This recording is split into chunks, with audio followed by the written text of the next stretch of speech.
ನಮಸ್ಕಾರ, ಇದು 8ಕ್ಕೆ 8. ನಾನು ರಂಜಿತ್ ಶಿರಿಯಾರ್, ನನ್ನ ಜೊತೆಯಲ್ಲಿ ಅಶ್ವಿನಿ ದೇವಾಡಿಗ ಕೂಡ ಇದ್ದಾರೆ. Welcome Ashwini, good morning. Good morning Ranjith. ಬಾಂಗ್ಲಾದೇಶಿಗರು ಅಕ್ರಮವಾಗಿ ಭಾರತದ ಒಳಗಡೆ ನುಸುಳಿ ಕರ್ನಾಟಕದ ಒಳಗೆ ಕಾಲಿಟ್ಟು ಬೆಂಗಳೂರಿನಲ್ಲಿ ನೆಲೆಯೂರಿರುವಂತ ಅಕ್ರಮ ಬಾಂಗ್ಲಾದೇಶಿಗರ ವಿರುದ್ಧ ರಿಪಬ್ಲಿಕ್ ಕನ್ನಡ ಸಮರವನ್ನೇ ಸಾರಿದೆ.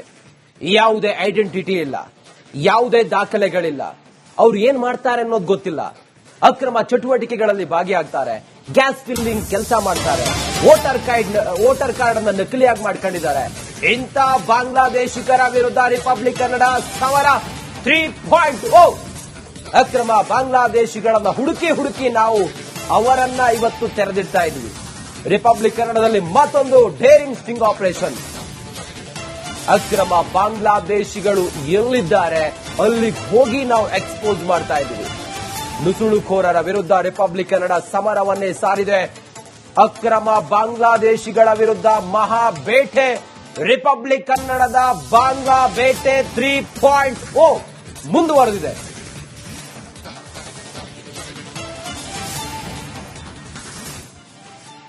ಬೆಂಗಳೂರಲ್ಲಿ ಅದೆಷ್ಟೋ ಜನ ಬಾಂಗ್ಲಾದೇಶಿಗಳು ಇದ್ದಾರೆ ಅನ್ನುವಂಥದ್ದು ಈ ಹಿಂದಿನಿಂದಲೂ ಕೂಡ ಹೇಳಿಕೊಂಡು ಬರಲಾಗ್ತಾ ಇತ್ತು.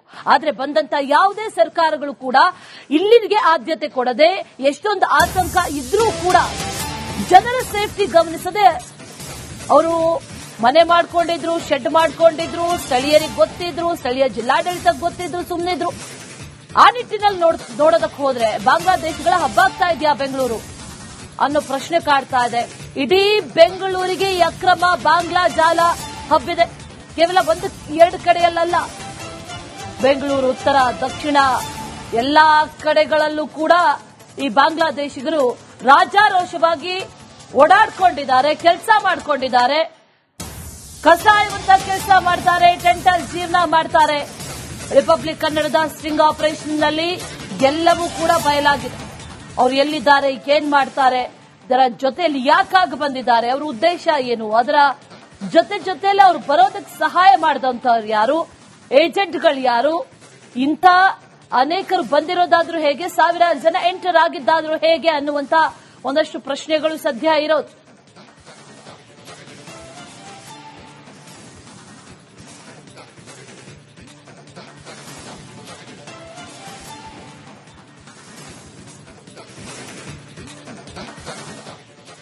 ಅಕ್ರಮವಾಗಿ ಬಂದಿದ್ದು ಅಲ್ಲದೆ, ಕೆಲವು ಆಯಕಟ್ಟಿನ ಜಾಗಗಳಲ್ಲಿ ನೆಲೆಸಿದ್ದು ಅಲ್ಲದೆ, ಅಕ್ರಮ ಚಟುವಟಿಕೆಗಳಲ್ಲಿ ಭಾಗಿ ಆಗ್ತಿರೋದು ಅಲ್ಲದೆ, ಇವರು ಏನೇನು ಮಾಡ್ತಾ ಇದ್ದಾರೆ ಅನ್ನೋದನ್ನ ರಿಪಬ್ಲಿಕ್ ಕನ್ನಡ ಅವರ ಬೆನ್ನು ಬಿದ್ದು ಹೊರಟಾಗ ನಮಗೆ ಸಿಕ್ಕಿದ್ದು ಬೆಚ್ಚಿ ಬೀಳುವ ಮಾಹಿತಿ. ಎಲೆಕ್ಟ್ರಾನಿಕ್ ಸಿಟಿಯಲ್ಲಿ ಅಕ್ರಮ ಬಾಂಗ್ಲಾದೇಶಿಗಳಿರುವ ಮಾಹಿತಿ ಬರುತ್ತೆ ನಮಗೆ. ಹುಲಿಮಂಗಲ ಪೋಡು ಗ್ರಾಮದಲ್ಲಿ ಇವರು ಇದ್ದಾರೆ ಅನ್ನುವಂತ ಖಚಿತ ಮಾಹಿತಿ ಬರುತ್ತೆ. 3 ಎಕರೆಯ ಜಾಗದಲ್ಲಿ ಇವರು ಟೆಂಟ್ ಹಾಕೊಂಡು ಜೀವನ ಮಾಡ್ತಿದ್ದಾರೆ ಅನ್ನುವಂತ ಖಾತ್ರಿ ಸಿಗುತ್ತೆ ನಮಗೆ. ರಿಪಬ್ಲಿಕ್ ಕನ್ನಡ ಅಲ್ಲಿಗೆ ಹೋಗುತ್ತೆ, ಸ್ಟಿಂಗ್ ಕ್ಯಾಮೆರಾಗಳ ಮೂಲಕ ಅಲ್ಲಿ ಹೋಗಿ ಕವರೇಜ್ ಮಾಡುತ್ತೆ, ಇನ್ವೆಸ್ಟಿಗೇಷನ್ ಮಾಡುತ್ತೆ. ಯಾಕೆ ನಾವು ಸ್ಟಿಂಗ್ ಕ್ಯಾಮ್ರಾ ಮೂಲಕ ಹೋಗ್ತೀವಿ ಅಂತ ಹೇಳಿದ್ರೆ, ನಾವೇನಾದ್ರೂ ಕ್ಯಾಮ್ರಾ ತಕೊಂಡು ಹೋದ್ರೆ ವಾಪಸ್ ನಾವು ಬರ್ಲಿಕ್ಕಾಗಲ್ಲ. ನಮ್ಮನ್ನವ್ರು ಸುಮ್ಮನೆ ಬಿಡ್ತಾರಾ? ಏನು ಬೇಕಾದ್ರೂ ಮಾಡಬಹುದು, ಏನೇ ಬೇಕಾದ್ರೂ ಮಾಡಬಹುದು. ಜೀವದ ಹಂಗು ತೊರೆದು ರಿಪಬ್ಲಿಕ್ ಕನ್ನಡ ಇವತ್ತು ನಮ್ಮ ಕರ್ನಾಟಕದೊಳಗಡೆ ಬೆಂಗಳೂರಿನಲ್ಲಿರುವಂತಹ ಅಕ್ರಮ ಬಾಂಗ್ಲಾದೇಶಿಗರ ನೆಲೆಗಳನ್ನ ಹೊಕ್ಕಿ ನಿಮ್ಮ ಮುಂದೆ ತೆರೆದಿಡ್ತಾ ಇದೆ.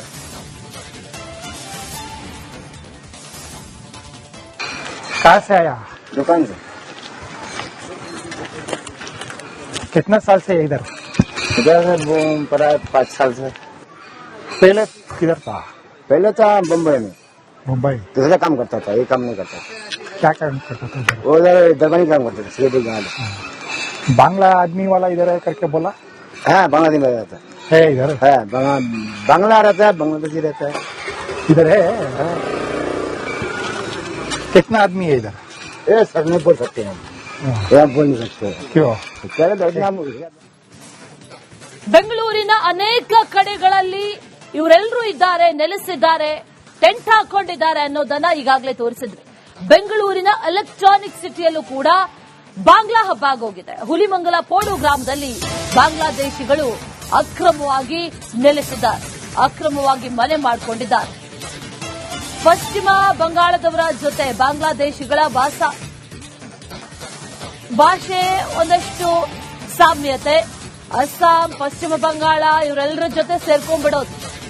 ಆ ನಂತರದಲ್ಲಿ ಒಂದ್ 2-3 ತಿಂಗಳ ನಂತರದಲ್ಲಿ 2 ಭಾಷೆಗಳಲ್ಲಿ ಒಂದಷ್ಟು ಸಾಮ್ಯತೆ ಇರೋದ್ರಿಂದ ಕಲ್ತು ಬಿಡ್ತಾರೆ ಬಾಂಗ್ಲಾ ಭಾಷೆ. ಆ ನಂತರ ನಾವು ಕೂಡ ಬಾಂಗ್ಲಾ, ಅಸ್ಸಾಂ ಅವರು ಈ ರೀತಿ ಸುಳ್ಳು ಹೇಳಿ ಬದುಕೋದು. ಟೆಂಟ್ಗಳಲ್ಲಿ ಅಕ್ರಮ ಬಾಂಗ್ಲಾದೇಶಿಗರ ಜೀವನ. ಒಂದೇ ಟೆಂಟ್, ಇಬ್ಬರು ಅಕ್ರಮ ಬಾಂಗ್ಲಾದೇಶಿಗರು ವಾಸ ಮಾಡ್ತಿದ್ದಾರೆ. ಕೂಲಿ ಮಾಡೋದು, ಕಸ ಆಯೋದು ಇವ್ರ ಕೆಲಸ. ಅಕ್ರಮ ಬಾಂಗ್ಲಾದೇಶಿಗರಿಗೆ ಪಶ್ಚಿಮ ಬಂಗಾಳದವರ ರಕ್ಷಣೆ, ರಿಪಬ್ಲಿಕ್ ಸ್ಟಿಂಗ್ನಲ್ಲಿ ಇದೆಲ್ಲವೂ ಕೂಡ ಬಟಾ ಬಯಲಾಗಿದೆ. कितने मेंबर है बांग्लादेश? ओ, 2 आदमी होता है। 2 आदमी है।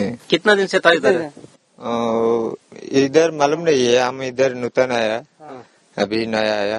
नहीं यार, आप कितना आदमी है इधर, कितना दिन होगा इधर आने का, क्या काम कर रहे हैं, डॉक्यूमेंट कुछ भी है क्या? ये मैं एनजीओ से आया हेल्प करने का, ये थोड़ा ड्रिंकिंग वाटर का, स्कूल एक करने का इधर। अब बराबर बोल दिए तो मैं अरेंज कर रहे हैं। इधर एक फैमिली आया।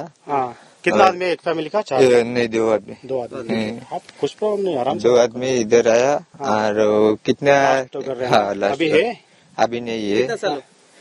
ये मालूम नहीं है। अभी गुदम में मैं नया 1 महीना हो आया, हम इधर ही आया 1 महीना। तुमसे पहले से है क्या? हाँ, हमारा पहले से ठीक है। इधर ಇವನು ಹೊಸಬ್ನಂತೆ ಅವ್ರು ಮುಂಚೆಂದ ಇಲ್ಲೇ ಇದಾರಂತೆ. इधर ही कुछ नहीं है क्या? नहीं, इधर ही शुभ आसम का है। असम। हाँ, पूरा आपका आसम नाम का क्या है। है? हमारा राम राणा है। रमराणा। हाँ, कहाँ से? कोलकाता के। अभी वासम आप हिंदू बोला, मुस्लिम? मैं हिंदू नहीं, मुस्लिम। ठीक है, कुछ प्रॉब्लम नहीं। आईडी कार्ड है ना इधर? है आपका आईडी कार्ड है, वो अनार लेके जाए। कितने मेंबर है बांग्लादेश? 2 आदमी होता 2 है। आदमी है। हैं। कितना दिन से था इधर? इधर मालूम नहीं है, हम इधर नूतन आया, अभी नया आया।